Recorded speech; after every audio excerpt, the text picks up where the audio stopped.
La directora ejecutiva de la Asociación del Sector de la Minería a Gran Escala en Colombia. Qué placer, Claudia, y qué gusto que haya aceptado esta invitación.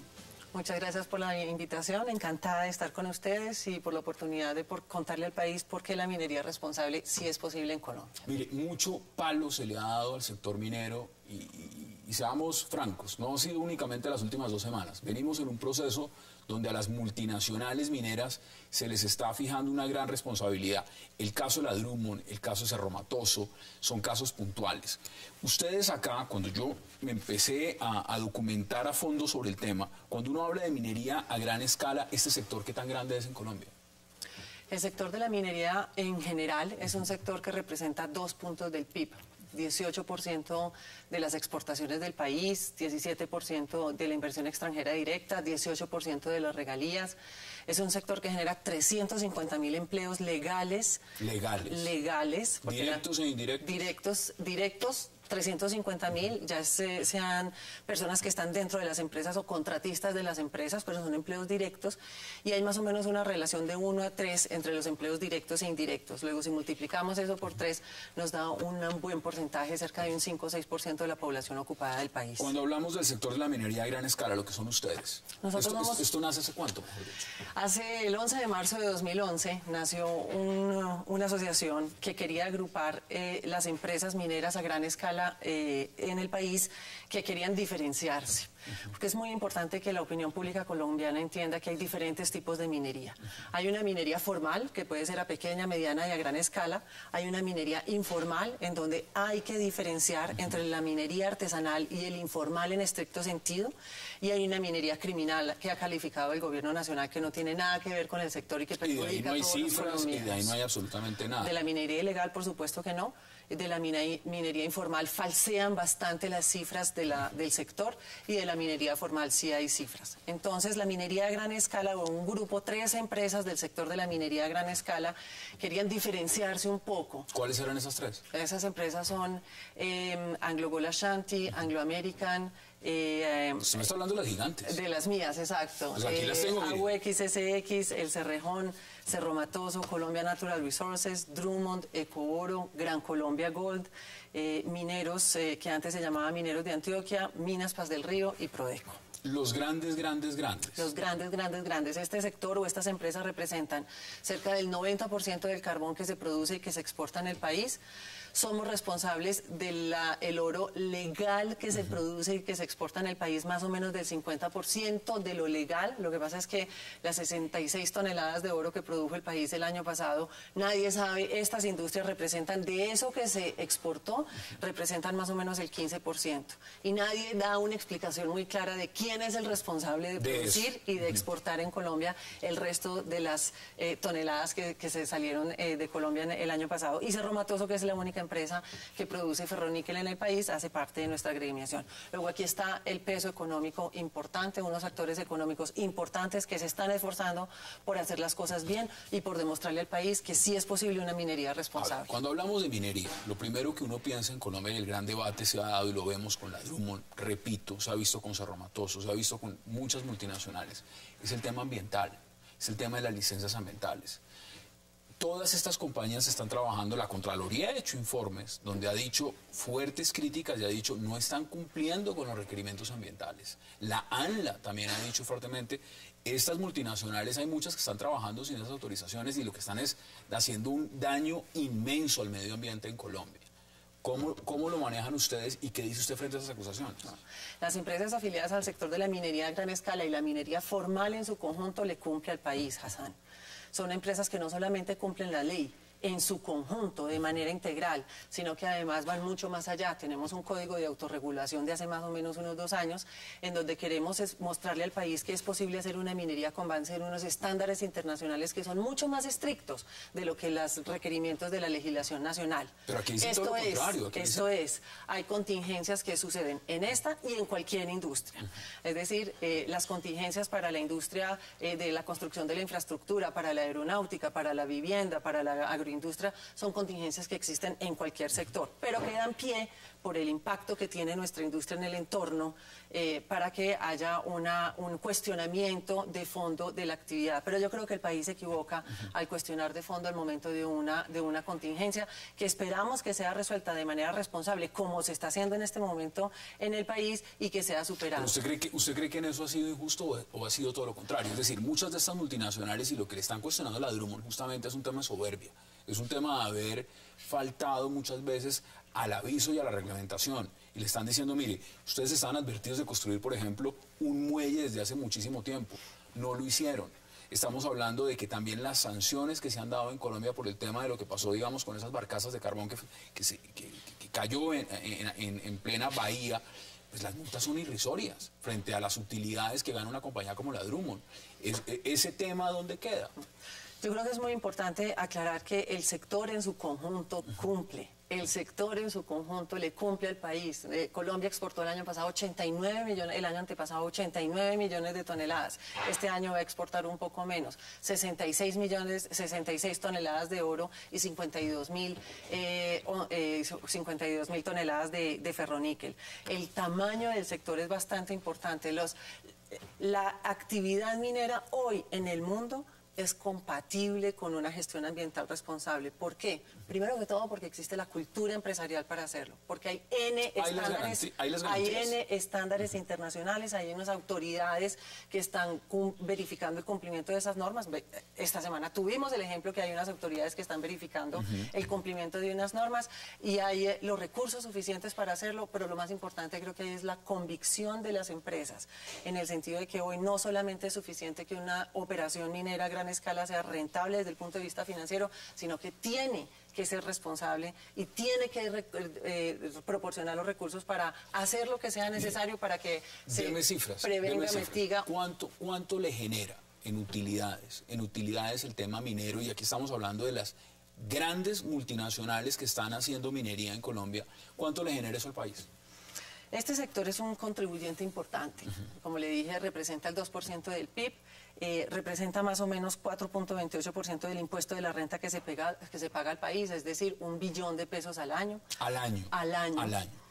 Paga 2 billones de pesos de regalías al año y fue responsable más o menos del 2% del impuesto a patrimonio. ¿Y por qué entonces las críticas tan fuertes cuando se dice, mire, estas compañías lo que están es llevándose todo regalado? No, es cierto. Y aquí se lo están llevando es claramente de una manera irresponsable, se saltan las normas, no tienen las licencias, las concesiones que se les dieron además en el tema de contratación fueron negociadas hace bastantes años atrás y seguramente lo que se hizo en ese momento era que Colombia no tenía las garantías para que vinieran multinacionales por el tema de seguridad y demás y se firmaron contratos que son perjudiciales a la nación.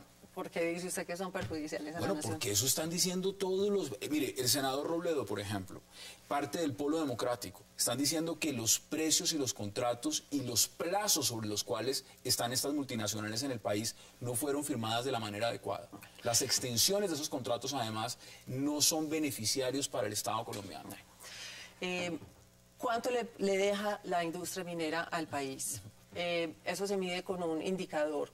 Yo ya hago un llamado a la atención en el sentido de que cuando vamos a discutir un tema un poco técnico desde el punto de vista financiero y económico hay que ser muy riguroso en las afirmaciones y cuando se está comparando lo que pasa en la industria colombiana, minera en particular, con lo que pasa en otras partes del mundo. El lineamiento de nuestra industria es que debe haber un régimen fiscal, un régimen tributario óptimo que permita una retribución equitativa para el país porque permite la explotación de sus recursos naturales de manera responsable y una competitividad de unas empresas que tienen que jugar en un escenario internacional. Porque sí, recursos naturales no solo hay en Colombia.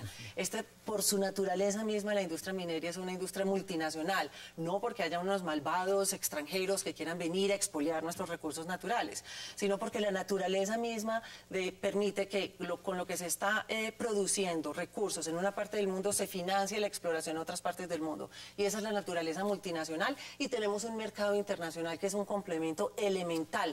Es un elemento elemental de nuestra industria porque estamos moviéndonos en un mundo globalizado. Pero eso quiere decir que la Drummond podría mañana, entonces, por ejemplo, irse y decir, mire, pero déjeme yo le termino mi idea. Entonces, hacer ese análisis de por qué hay la importancia de un mercado internacional y por qué debemos ser competitivos a nivel nacional, es decir, cuando estamos estableciendo un régimen tributario para la industria es muy importante.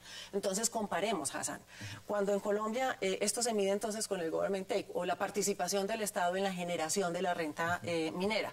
De 100 pesos en Colombia, para la renta minera, es decir, de los 100 pesos que produce una industria minera en el país, entre 67 y 80 se quedan en Colombia. Se quedan acá. No es cierto que sean montos más inferiores. Y le cuento, hay un estudio de Ernst & Young en donde compara a Colombia con los 8 principales competidores que tiene en la actualidad, que son países como Argentina, Australia, Brasil, Perú, Chile, Canadá, Australia, Indonesia y Sudáfrica. Y vemos como ese promedio de esa participación del Estado está por encima. El de Colombia está un poco por encima, levemente por encima del promedio internacional. Si comparamos estos países, de los 100 pesos que producen cualquier minera en alguno de esos países, entre 45 y 48 se quedan en el país en donde están. Estas compañías, la gran mayoría que están en su sector, ¿cuánto tiempo llevan explorando en Colombia y haciendo trabajos de minería en Colombia? Mire, hagamos una claridad, Colombia no es un país minero. Acá hay política minera, empecemos por ahí. Sí existe, sí tiene, porque aquí nos hablan de locomotora minera y de la gran expansión minera y del gran futuro de que nos va a generar la industria minera en el país. Entonces, ¿hay política minera o no hay política minera? Hemos sido declarados como una locomotora que jalona el crecimiento del país, pero la verdad sea dicha, Colombia no tiene una visión de mediano y largo plazo que acompañe el crecimiento de una industria responsable y competitiva que está para quedarse. ¿Eso es improvisar entonces? Hay unos lineamientos de manera general, ha habido unos avances desde el punto de vista de la institucionalidad, pero la verdad se ha dicho, uno tiene un poco la impresión de que el Viceministerio de Minas, el extraordinario paso de haber creado una Agencia Nacional de Minería, el de haber implementado una fiscalización que está siendo llevada a cabo de manera muy técnica, ha sido más para contener lo que acabó de pasar como un boom internacional de los precios de los commodities. Entonces hay más como una sensación de un efecto institucional de contención a un efecto institucional de acompañamiento al crecimiento de una industria que es una oportunidad para el país. Tengo que ir a una pausa. La primera, y hablamos a fondo de otros temas, porque aquí mientras estamos hablando estamos en vivo. Estoy leyendo, por ejemplo, lo que dice la Contraloría frente al tema del cargue directo de carbón para la Drummond. Y según la Contraloría, por ejemplo, dice, esa no es la salida. Esa no es la salida. Vamos a la pausa en 360 y ya regresamos para seguir hablando de minería a gran escala en Colombia.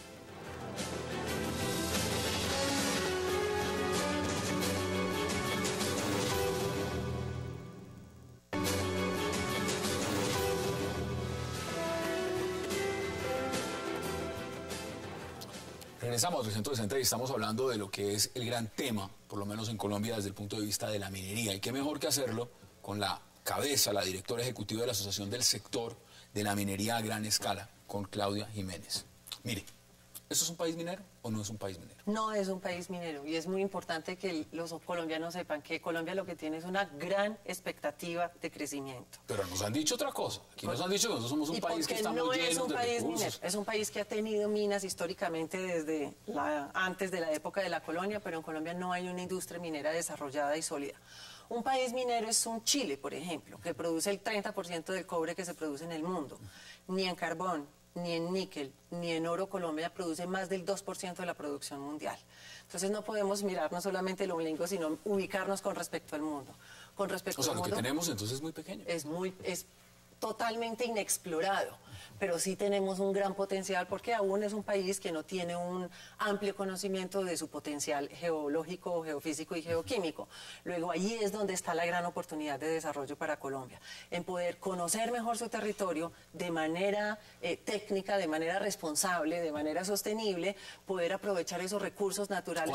¿Cuánto vale eso? Para apalancar, vale millones de dólares. Es decir, eso no se puede hacer sin la intervención de multinacionales. O sea, no puede el Estado colombiano sencillamente sentarse y decir... ¿Hasta ahora lo ha hecho? Bueno, No, la pregunta es esa, entonces, porque es muy fácil... Se necesita un empresariado sólido, bien instalado, con una certeza y con una estabilidad en las reglas, con una buena cultura empresarial para desarrollar una minería sostenible en el país y que tiene el interés, la tecnología y los recursos para hacer una minería bien hecha. Hacer minería bien hecha es costoso, es muy costoso.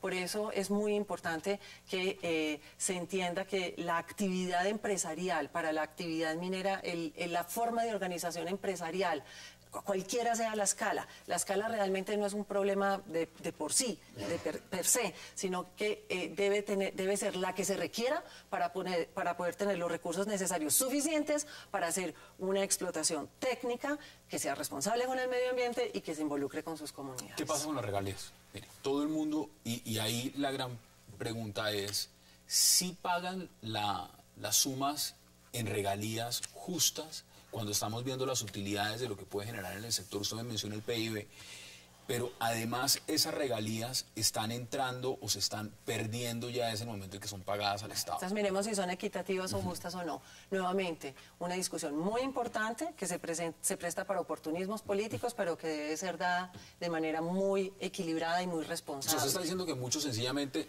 ganan votos es atacando y hablando del tema de regalías y no están haciendo las mediciones. Muy importante compararnos con otros países mineros para comparar cuánto paga Colombia de regalías y cuánto cobran otros países o cuáles son esas tarifas en otros países.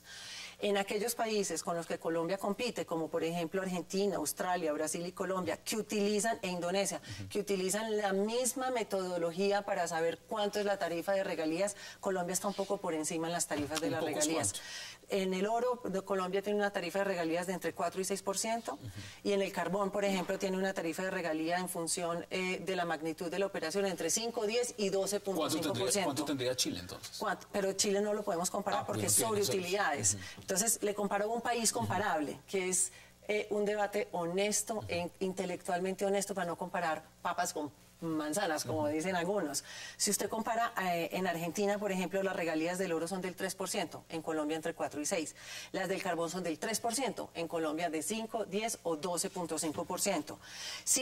No lo podemos comparar con países como Canadá, Chile, Perú o Sudáfrica, porque esos países liquidan la regalía o establecen la tarifa de la regalía con base en una metodología distinta. Entonces, cuando a usted le dicen, lo que pasa es que en Canadá hay regalías de cerca del 13 o del 16%, sí, es sobre utilidades. En Colombia las regalías no se liquidan sobre utilidades. En Colombia las regalías se liquidan sobre el volumen de la producción. Se tiene con base en lo que se produce multiplicado por el precio internacional y a eso se le aplica la tarifa. Entonces no podemos confundir la opinión pública diciendo que en Canadá se establece una regalía del 16% y en Colombia una del 4% porque no se está comparando lo comparable. Mire, otro punto, el tema de las comunidades. Mucho se ha criticado en el caso de las grandes mineras, tema del desplazamiento, consultas previas, contaminación, enfermedades a la comunidad, aportes en salud, desarrollo. ¿Cómo están manejando eso en el sector desde su punto de vista? Porque aquí en esta mesa se han sentado todos los que les han formulado a ustedes todas las críticas. Han dicho, mire, aquí hasta han pagado organizaciones con grupos paramilitares. Aquí se han enviado masacres de campesinos y gente que se ha opuesto a la política minera de las multinacionales en Colombia. ¿Qué dicen ustedes frente a todo eso? Mire, yo creo, primero que todo, antes de responder el tema de relaciones con las comunidades, es que Colombia no se puede equivocar de enemigo. El enemigo de los colombianos no es la minería formal, no es la empresa legal la que está ganándole territorio a la informalidad o a la ilegalidad. Primer punto. Y segundo punto, este sector, minería a gran escala, responsable o a cualquier escala que funciona con base en estándares de responsabilidad social y ambiental y de una manera sostenible para el país, está convencido que tan importante como la rentabilidad financiera es el buen relacionamiento con su entorno y particularmente con sus comunidades. ¿Cuáles son la mayoría de las insatisfacciones de las comunidades? El sector está en un proceso de medir esa percepción y medir esa inconformidad de las comunidades, porque nada nos sirve que nos digan en medio de una campaña política que es que la inconformidad de las comunidades es el impacto en la salud de X o Y explotación. Pero eso es lo que sale. Pero eso es lo que nos dicen los políticos. Entonces vamos a medirlo con la población, a ver cuál es la manera como se percibe la industria, cuáles son las oportunidades que cree que la industria le proporciona y cuáles son las desventajas que cree que la industria le proporciona. Este sector, estas 3 empresas, solo estas 3 empresas, invierten cerca de 70.000 millones de pesos al año en programas de responsabilidad social empresarial. En sus comunidades, voluntarios, en su región. En su área de influencia. Y estamos haciendo algo maravilloso, que eso sí no lo dice ningún líder que esté en la contienda política. Hicimos una alianza con el Gobierno Nacional para superar la pobreza extrema en las áreas en donde están presentes nuestras comunidades. Nosotros queremos que en un corto tiempo, tan rápido como se pueda, el país pueda decir, donde hay minería a gran escala, no hay pobreza extrema. Y esto no es un saludo a la bandera. Nos hemos comprometido que en 3 años, 3.500 familias, en 30 municipios de nuestras áreas de influencia, van a salir de la pobreza extrema, aliándonos con la Agencia Nacional para la Superación de la Pobreza Extrema. Me encantaría que me volviera a invitar para que hagamos un balance. La próxima vez que usted venga a este programa, se lo garantizo, porque me interesa mucho escucharla primero, va a tener que sentarse con todos aquellos que son contradictores justamente del manejo de cómo la minería se está haciendo en el país, sobre todo desde el sector privado. Ahora, otra perspectiva es la siguiente.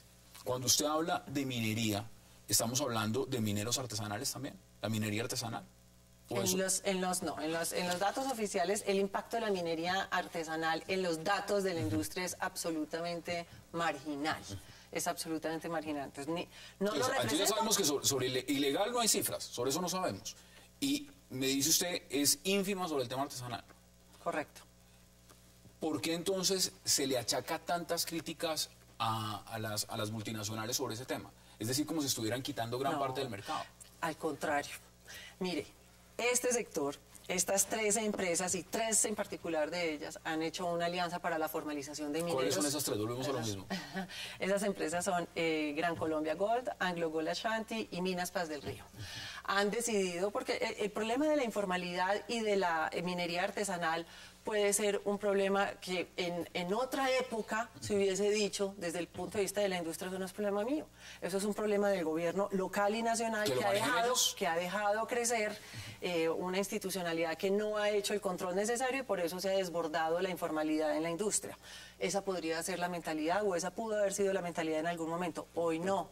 Hoy las mineras a gran escala o las mineras que trabajan con base en estándares internacionales están conscientes que mientras no le ayudemos al Estado a superar esa presión social que genera la informalidad y la ilegalidad, nuestro negocio tampoco va a ser provechoso. Entonces estas 3 empresas han hecho un convenio extraordinario en donde en donde se organizan los mineros, se les capacita, se les jala hacia la legalidad cuando quieren hacer esa transición a la legalidad, porque hay un grupo importante pero ya sabemos que eso es una parte, hay ya un gran sector de bandas criminales que se han dedicado que esa es la minería ilegal y se han metido abiertamente en el negocio, pero que se presentan como minería informal. Entonces el país no puede caer en esa trampa. Tenemos que aclarar muy bien desde el punto de vista del Estado, porque la política pública para confrontar los 3 niveles son completamente distintos. Si vamos a hablar de la minería artesanal, allí es como si estuviéramos hablando de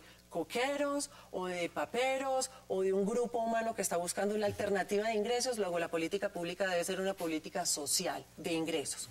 Cuando estamos hablando del auténtico minero informal que está en la informalidad porque no tiene acceso al crédito, porque no tiene la capacitación, porque no tiene la tecnología, porque no tiene los recursos, fácilmente con unos procesos en alianzas público-privadas entre el Estado y la industria se pueden jalonar hacia la formalidad. Y cuando estamos hablando de minería criminal, no veo una manera diferente que combatirla con todo el peso de la ley. Mire, en este momento el gran tema, y por eso vuelvo a lo que estaba viendo sobre el informe de la Contraloría y donde dice el cargue directo.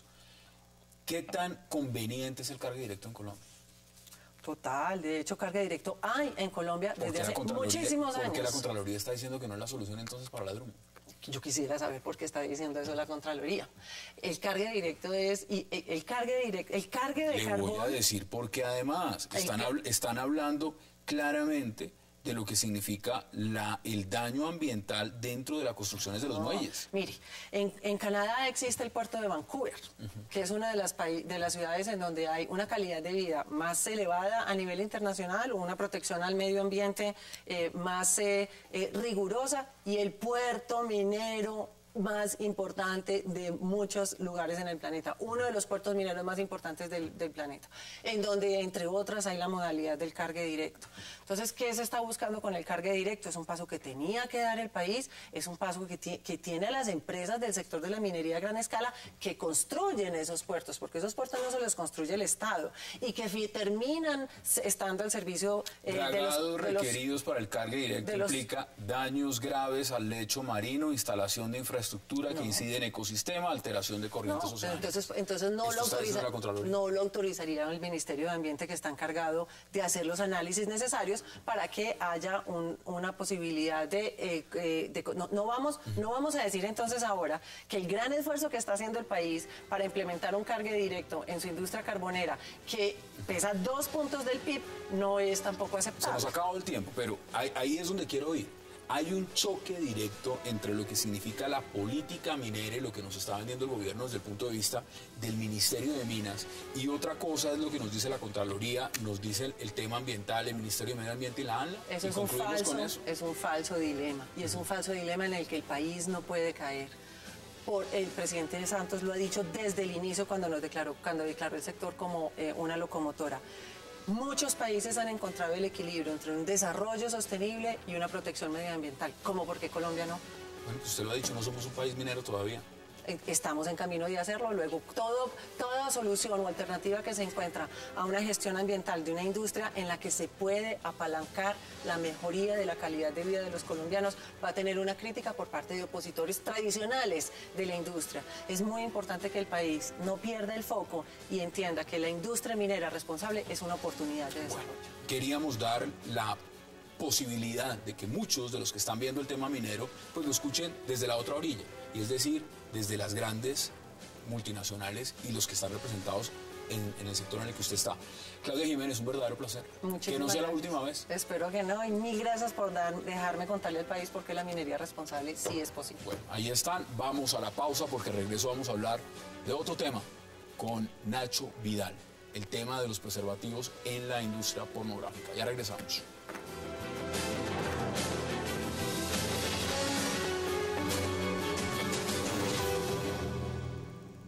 La última vez que nos vimos fue hace 4 años, en una entrevista. Sí, señor. Mire, ¿de dónde surge la idea de decir vamos a buscar una ley que obligue el uso de preservativos? Bueno, la idea sí surge de... Yo empecé con 20 años a la industria del cine para adultos, por llamarlo de alguna manera.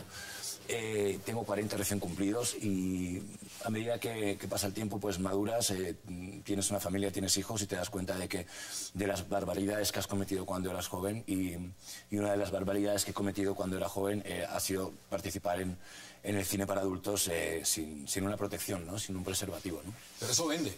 Es decir, en la industria pornográfica sí, el tema no solamente es tabú, el tema de usar un preservativo es anticomercial, digamos. ¿Es así? Pero es anticomercial por la falta de educación, ¿no? Porque si tú ves el cine porno gay, es todo con preservativo, y el cine porno con trans también es con preservativo.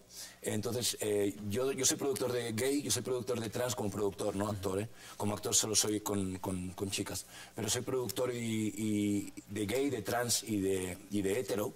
Y el gay yo lo hago trabajan los chicos con preservativo, los trans también trabajan con preservativo. Curiosamente, yo un DVD de hetero lo vendo por $14, un DVD de trans lo vendo por $18 y un DVD de gay lo vendo por $25.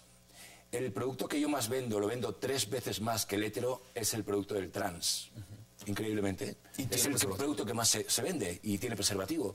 Entonces, ¿qué pasa aquí? Que se ha educado a la gente a ver el preservativo en el gay y en el trans, pero no se ha educado a la gente a verla en el heterosexual, ¿no?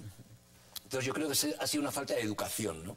Entonces a mí cuando un señor, como te estaba comentando antes, a mí cuando un señor que se llama Larry Flynn, que ha hecho muchísimo por la industria del sexo y de la pornografía, ¿no?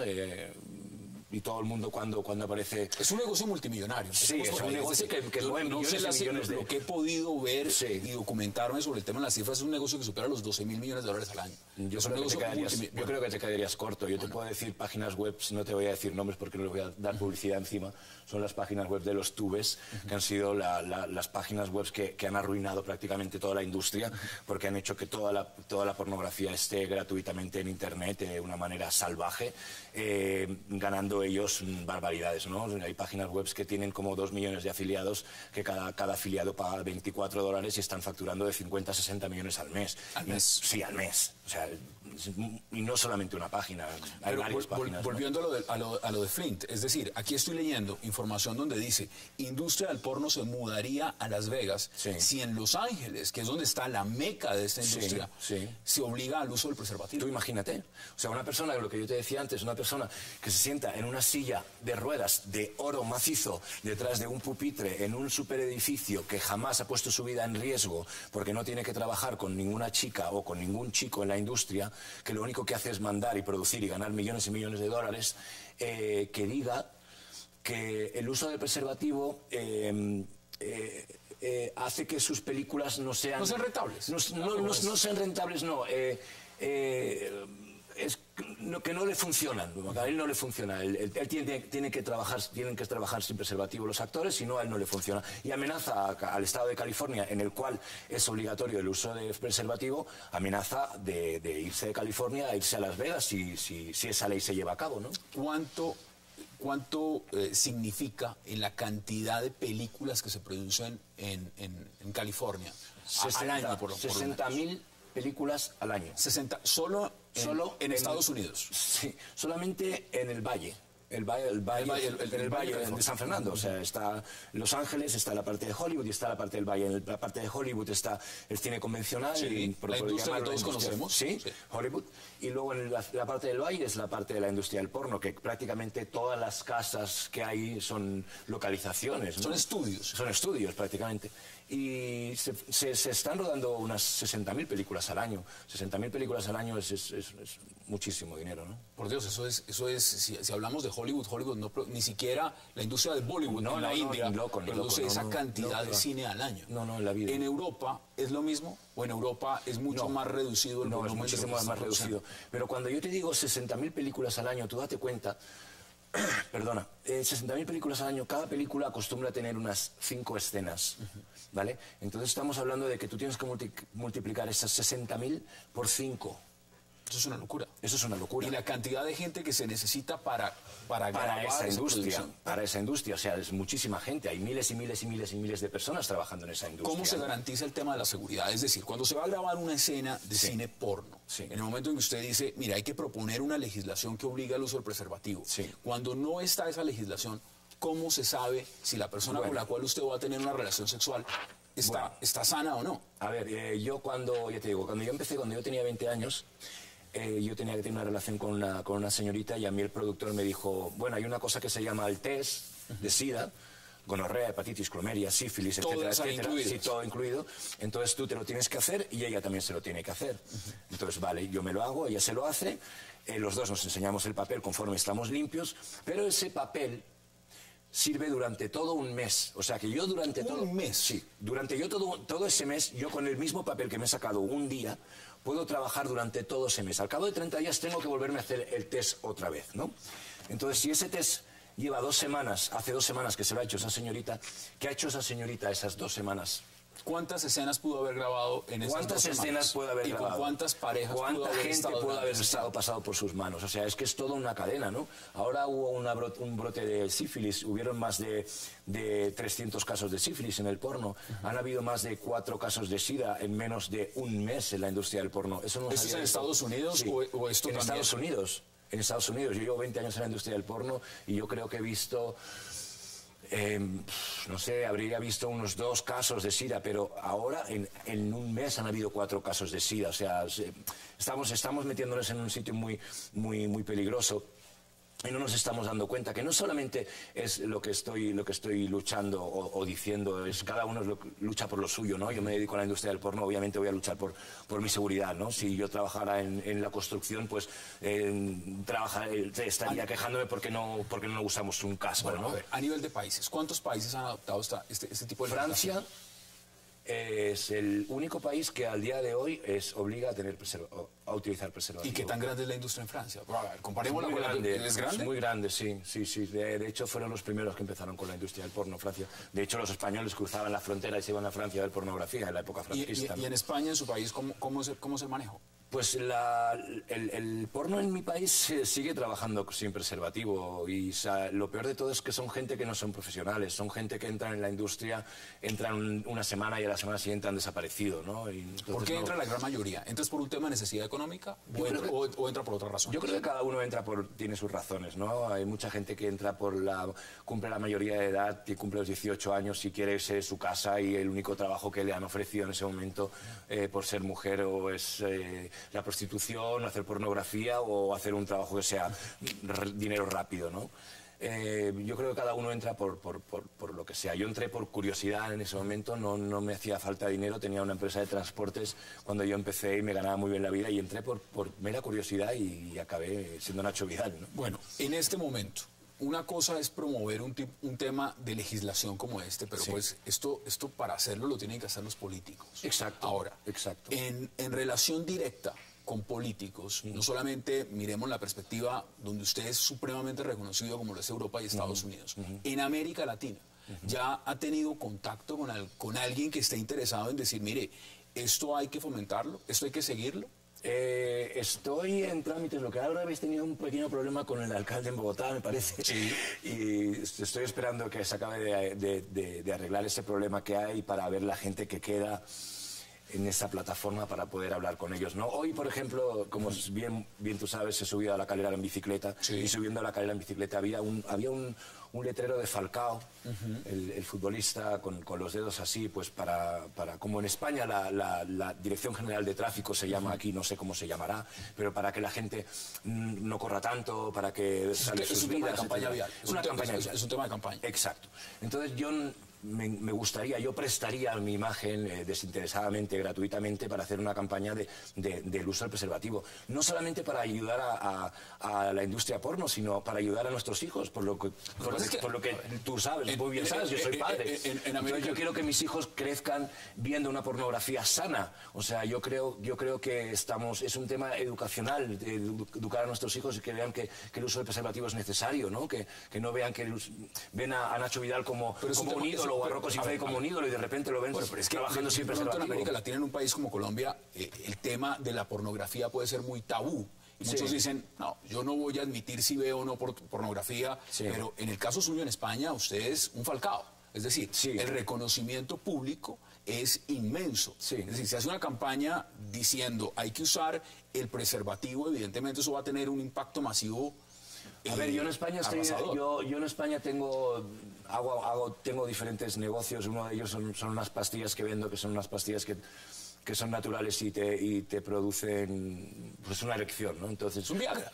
Sí, pero es natural. Entonces, ¿qué pasa? Pero es un Viagra que Nacho Vidal dice que lo uses. Entonces, la gente lo usa. Lo comercializa. Inmediatamente se Nacho Vidal dice vende la marca. Porque Nacho Vidal dice que lo usa, pues entonces todo el mundo vamos a usarlo. Pues entonces es lo mismo. Si Nacho Vidal dice que usa preservativo, vamos a intentar que todo el mundo use preservativo, ¿no? Vamos a una pausa porque quiero andar sobre otro tema y es justamente los costos y beneficios de lo que esto puede significar. Vamos a la pausa y ya regresamos en 360.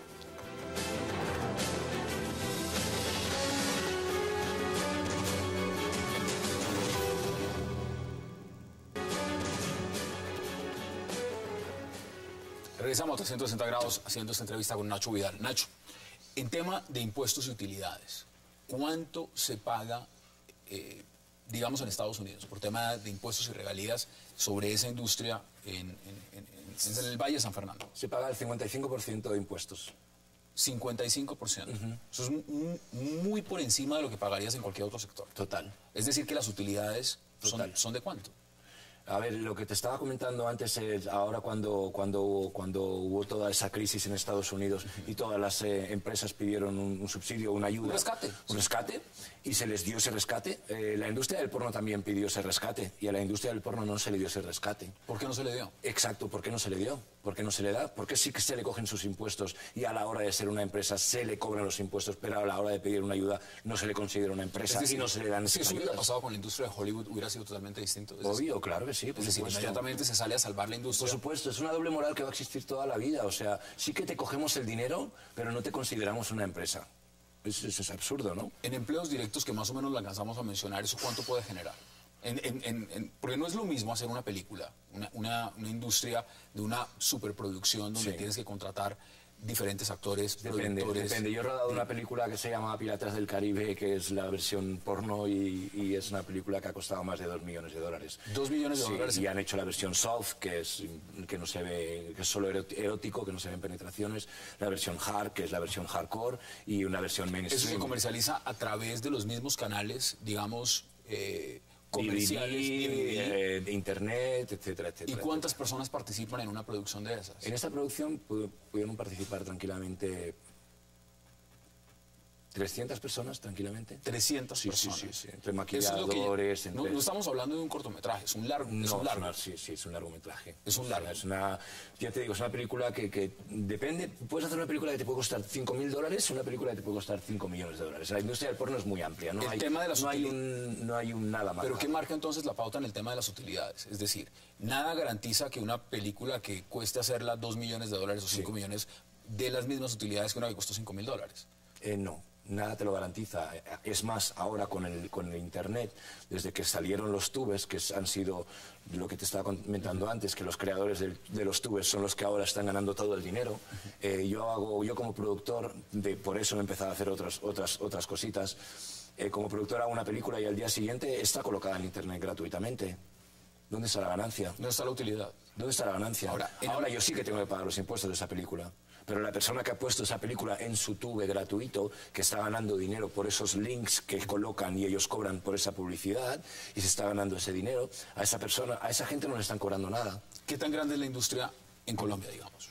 La industria en Colombia despegó hace unos añitos cuando un productor que se llama Cristian Cipriani estuvo trabajando muy duro y es un chaval que ha trabajado para mí muchísimo y ha trabajado muy duro y se ha buscado muchísimo la vida para que Colombia estuviera ahí, ¿no? Y gracias a él, grandes páginas web que son las que están ganando todo el dinero. Ahí es donde está la utilidad, es decir, en los medios no tradicionales, cuando hablamos no tradicionales me refiero al video comercial, sino todo a través de Internet, donde está el gran futuro de esta industria. No, es el presente, o sea, el futuro no. O sea, yo todavía alucino que haga un DVD y alguien lo vaya a comprar. Es que yo no lo acabo de entender, cómo es posible que todavía siga vendiendo DVDs si está gratuitamente en Internet. Pero lo mismo sucede con la industria tradicional, es decir, la gente ya no está comprando de por sí el DVD normal, sino lo que hace es que lo baja a través de Internet y lo comercializa. Y ya está. ¿Qué se necesita en este momento para volver al tema inicial? Y es promover esa campaña.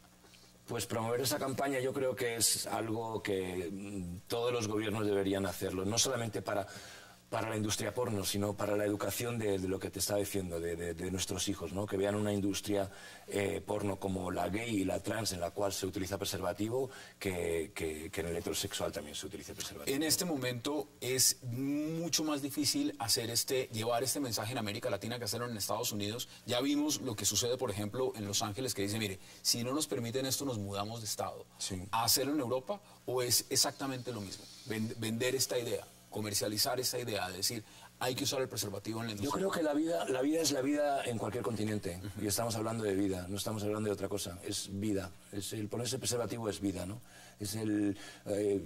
Yo tengo una chica trabajando en casa que tiene ocho hijos y está limpiando en casa y teniendo un sueldo básico, ¿no? Y tiene 8 hijos, ¿por qué? Por esa falta de cultura, por ese desconocimiento, por ese no uso de preservativo, ¿no? Tiene 8 hijos y está sola, ¿no?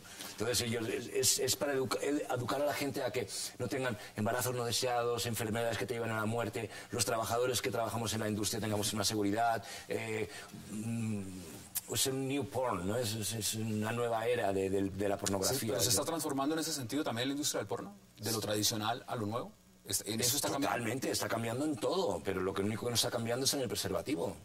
No, es lo único. Es lo único que no está cambiando y yo es lo que no acabo de entender por qué no vamos a ese punto, por qué en la industria gay, la industria trans y en la hetero no, es como carguémonos a todos los heterosexuales del planeta, ¿no? Bueno, Nacho Vidal, como siempre ha sido un placer, gracias Igual. por aceptar esta invitación y ojalá, pues no solamente el mensaje llegue en América Latina, llegue en todas partes. Total, ojalá. A ustedes gracias por acompañarnos, nos vemos de nuevo el lunes a la misma hora, 8 p.m, para seguir debatiendo varios temas, no solamente de la agenda política, sino de muchos temas de actualidad en Colombia y en el mundo. Hasta una próxima oportunidad y gracias por acompañarnos.